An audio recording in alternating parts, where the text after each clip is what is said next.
Straight into the land of dawn, ladies and gentlemen, for Indonesia versus Philippines.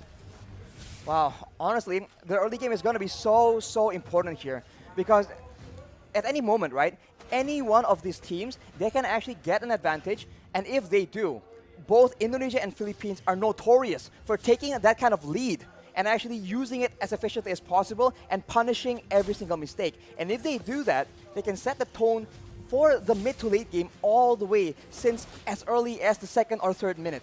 You can see in the start here, both teams wanting to go for just a normal start, not really going for anything too aggressive early on. They both just want to clear their camps, get to a point where they can finally actually deal out some damage to burst and obviously use those power spikes well. Here, Arashi, with the pathing of both of the junglers, it does feel like they want to play towards the side laners a little bit early as well. We've also seen many times that Del Rosario on the utility junglers really likes to go and clear that gold lane to help the Beatrix out. Well, the early game, it's going to be so much pressure, so many things for the roamers to do, right? Because in the early game, it's always about how the roamers can facilitate. Will they move towards the gold lane? Will they move towards the mid lane? You know, once you get one of your laners ahead, that will allow you to use that lane as the basis to make plays happen.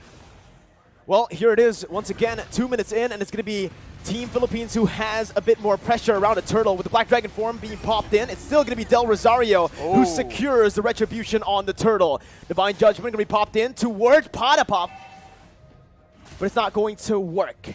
That is a very tanky hero, and you can see that despite all the burst damage being used by the Indonesian team, you do see that the Lapu-Lapu, man, is just so tanky. And we've seen this from Malaysia yesterday, actually. Formace able to 1v4. Maybe we'll see a neutral objective secure for Team Philippines. And now they're going to look, again, just to play it calmly, play it efficiently. And that's exactly what they need to do. They do not need to go for anything too aggressive here when they have the lead. For the Indonesians, they need to make sure that they abuse that Cult Altar as much as possible. They do have the Black Dragon form as well, so those objective takes are going to be very much in their favor, only if they're able to actually get an advantage and actually capitalize on the fact that they have a bit more crowd control and they have a lot more utility that they can actually abuse to force the Philippines into a tough spot. But of course, if they do go too aggressively, there is a Lapu-Lapu, there is a Valentina, so a lot of counter-engage potential from the side of the Philippines. Well, here it is, another engage coming in, and that's going to be Dreams taken really low. First blood over to Philippines as they're looking for more. That's the IMU doing work, stealing away to Divine Judgment and picking up another for Imam in the mid lane. That is what you have to be aware of, man. If you don't want to deal with the engage, you can engage on the engager, and that is exactly what the Philippines have done. They take out Dreams, and they hunt for stragglers afterwards. They have the tempo in the game right now, and if you look at the side lanes, that is where the action will start building up. Because with pressure in all the lanes from the Philippines, they're going to try and cut into the jungle and cut off members of Indonesia from their own backup. I just really like how Soriano is taking this lane, is approaching this lane, this matchup, right? Up against the Melissa, he knows exactly that he is going to lose out if he goes for these trades, if he goes for these 1v1 duels. So what he does is he swaps over to the Bennett just to clear out the waves, rotates over to help this team, and simultaneously gets even more gold because they're trying their best to actually funnel as much towards Soriano. And if Soriano gets a bit more items, he can very easily start poking down members from the side of the Indonesians because there's only one real tanky frontline member in Psychots, and if he is too low for a fight, it's going to be very difficult for the Indonesians to try and contest any kind of objective. Well, ladies and gentlemen, here, Villa Luna in the gold lane. They're looking for some plays here up in the gold lane. The gold lane for sure has been the target for a lot of plays, but here we go, Nibiru's Passion. Soriano picking up a kill, and now Dreams is going to be very low. Gets out just barely here, but you can already see the cut coming in from Del Rosario over the top side. There's the flickers over under the tier 2. Dreams not using flicker just yet. Very wise to save that flicker, as he did have a bit of backup. Oof. As we called it out, man, the side lanes, There you go. Indonesia just a bit too late, a bit too behind when it comes to that pressure, and the Philippines absolutely capitalize and punish anybody who doesn't want to back away from their first turret, and they have taken the first structure, the first objective, and with that, they will have a lot more areas on the map to make plays around, and they do have a lot of very good catch. This is it, Arashi. This is the meta that we have been mentioning about. The ultimate bonding experience where they group up as 5 into the mid lane. They start to just put in a lot of mid pressure so that they can actually have more room to play in the side waves. 4 members grouping up and always just dap-a-dap in that XP lane solo. Villa Luna right now, though, has completed that Radiant Armor. That item reduces damage when it comes to multiple instances of damage. So against a Faramis, against a Kaja or the Gusion, it's going to be very good. But look at that. Pick potential over to Del Rosario, but he comes in using so much damage with Appraiser's Wrath, taking back a whole lot of HP and outplaying the situation, turning it completely around.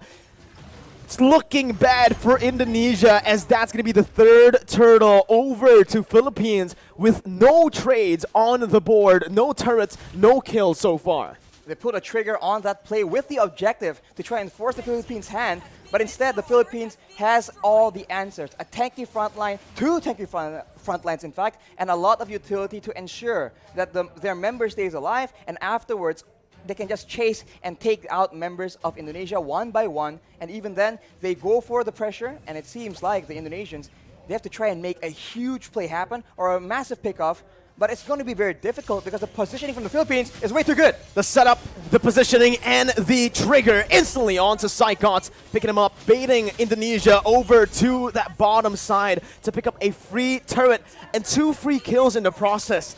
It does feel like so far in this game, the Philippines are a step, maybe even 2 steps ahead of Team Indonesia, as Dream's going to get knocked up. Imam looking for that follow-up, just to zone Indonesia away from the tier 2 as they look to start sieging down on every single turret.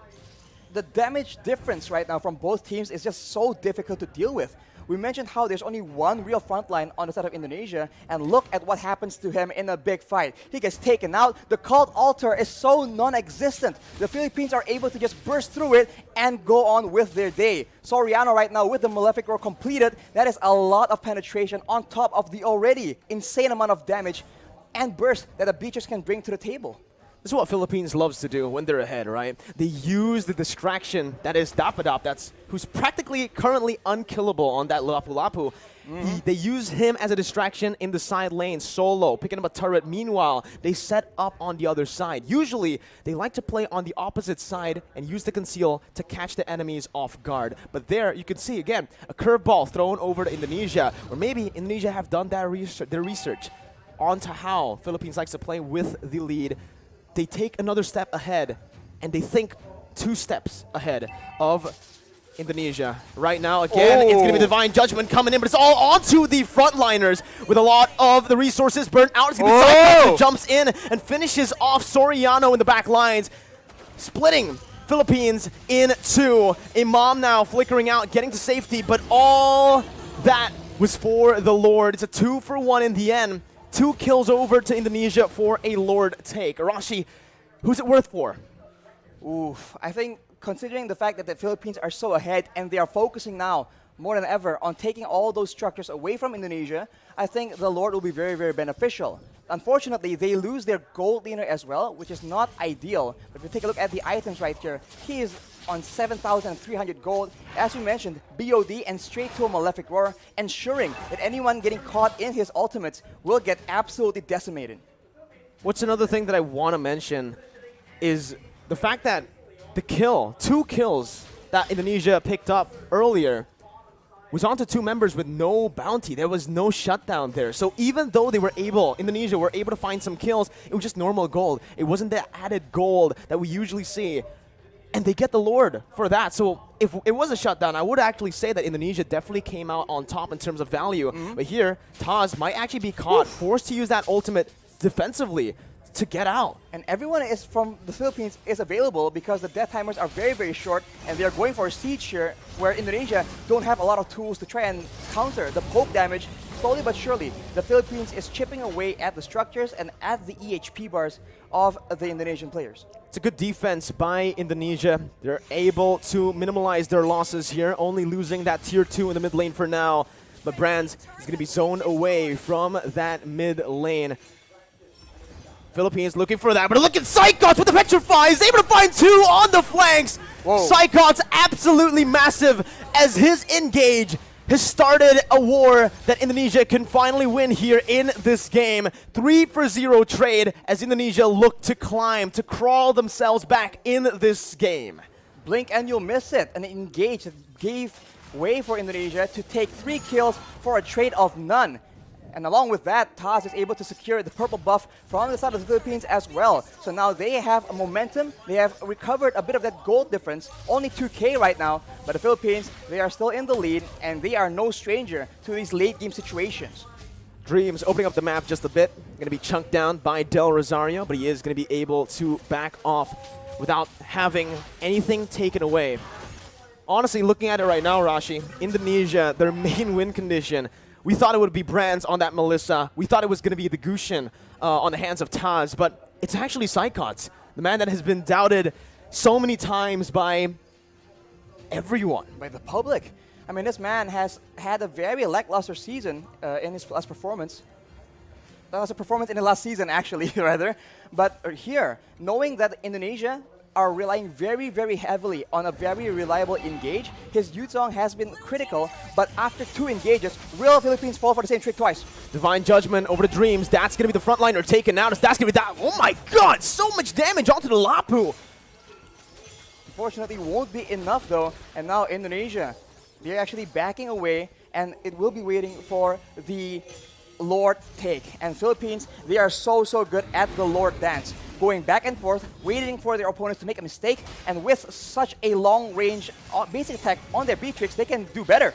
That's what they were waiting for. The Black Dragon form now baited out. Psychots with a Petrify onto Soriano, who's forced to flicker out, but Psychots jumps in. 1v4, soaking in all the damage and sustaining back up. Dapadap gonna be taken down by Brands, and that's another kill over to Indonesia, who were able to play with the death timers of Dreams really well. With him now respawning, they've taken back the lead if they actually can secure the Lord, which they should be able to. Free Lord over to Indonesia. They're not stopping just yet though. Concealed play from Indonesia. They back off.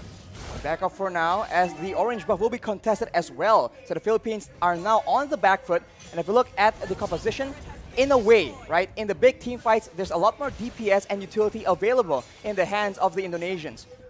After that play, they go for the purple buff as well. And the Philippines have a huge problem on their hands. The Black Dragon form lasts for way too long. The Guiding Wind was used to try and buy some make some distance, buy some more time, but it was not enough. The Philippines must come up with a different solution, a different answer. A momentum shift in the 13th minute of the game. And now it's Philippines who have their backs against the wall with the Enhanced Lord marching in that top lane. EVOS Legends here, Team Indonesia are going to look to try to siege them down. Psychots once again with a Black Dragon form as Del Rosario tries his best to keep Psychots at bay. The damage comes through once again for the siege to take place, but that's going to be Dapadap who jumps in with the bravest fighter. But it's going to be a good disengage from Indonesia, backing off knowing that they have found some value. They've taken every single tier 2 except for the bottom lane.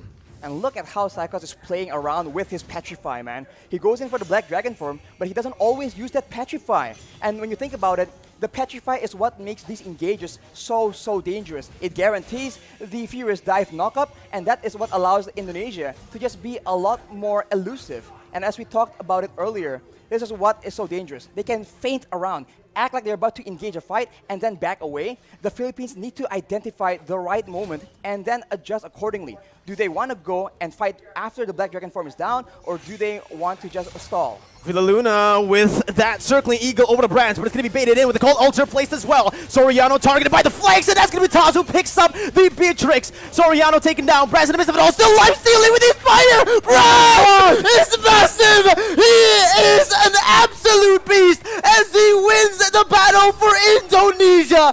It's a 4-0 trade. Indonesia with a comeback here, with the tides turned completely. Only Villaluna left to defend with the mini wave crashing in. Villaluna going to be brought back by the Shadow Stampede. Villaluna outside of the base, and Indonesia with the Divine Judgment onto Villaluna will go for the base to pick up the first game of the series. Oh my god, what an upset!